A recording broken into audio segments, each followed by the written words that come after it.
அறத்தாற்றின் இல்வாழ்க்கை. ஆற்றின் புறத்தாற்றில் போவோய் பெறுவதவன். ஒரு கிராமத்தில் ராமசாமி என்ற மனிதர் வாழ்ந்து கொண்டிருந்தார். அவர் மிகவும் நேர்மையானவர். தினமும் உழைத்து சம்பாதித்து குடும்பத்துடன் அமைதியாக வாழ்ந்து வந்தார்.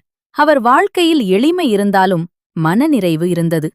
அதே கிராமத்தில் முத்து என்ற மற்றொருவர் இருந்தார்.